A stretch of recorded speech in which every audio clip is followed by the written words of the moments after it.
Bonjour à tous, dans cette vidéo nous allons voir comment optimiser le chargement de page avec Laravel. Si vous recherchez des solutions pour optimiser et améliorer le chargement de vos pages dans vos applications Laravel, j'ai trouvé une petite pépite qui s'appelle Laravel Page Speed. Ce package est assez puissant car selon l'auteur il vous permet d'avoir une optimisation de plus de 35% sur vos pages. Et voici ce que fait ce package pour optimiser vos pages. Il élimine les commentaires HTML, JS et CSS. Il réduit les octets transmis dans un fichier HTML en supprimant les espaces inutiles. Il élimine les guillemets inutiles des attributs HTML.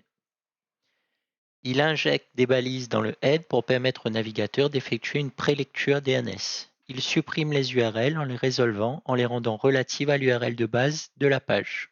Il transforme l'attribut style inline des balises en classe en déplaçant le CSS vers l'entête. C'est des quelques petits changements anodins, mais qui apportent une réelle différence sur le chargement d'une page.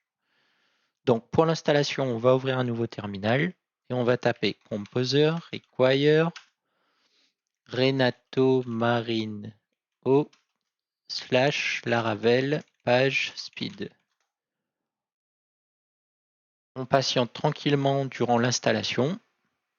Donc comme vous avez pu voir, je fais tourner le package sur la version 9 de Laravel, car pour l'instant il n'est pas encore compatible avec la version 10.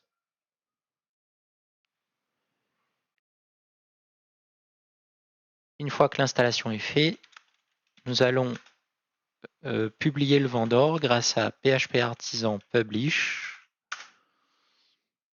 --provider égale Renato Marino Laravel page speed service provider.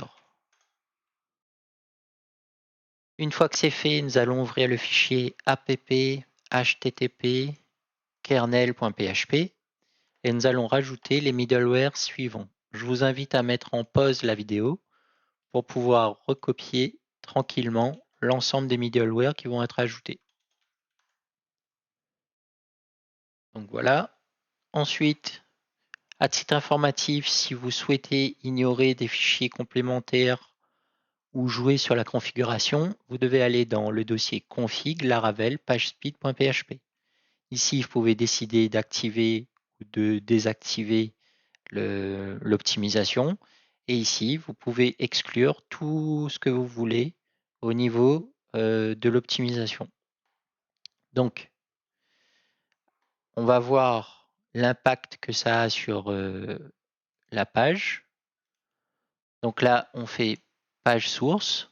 On voit bien que tout est condensé, minifié. On a les DNS prefetch qui a été rajouté et quasiment tout est sur la même ligne. Donc, on va juste le désactiver pour que vous puissiez voir la différence. Voilà, hop, et vous retrouvez votre page normale. Et là, je le réactive. Et voilà, ni plus ni moins.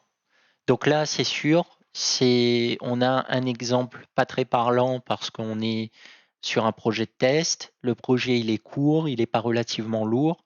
On n'a pas de problème de performance, on n'a pas besoin d'optimisation. Donc, on est aussi en local. Il faudrait voir sur une application en production, voir la différence, utiliser un outil d'analyse de performance pour voir si ce package fait vraiment l'affaire et la différence une fois activé. Ça sera peut-être l'objet d'une future vidéo, mais pas dans l'immédiat. Donc, je vous remercie pour votre attention.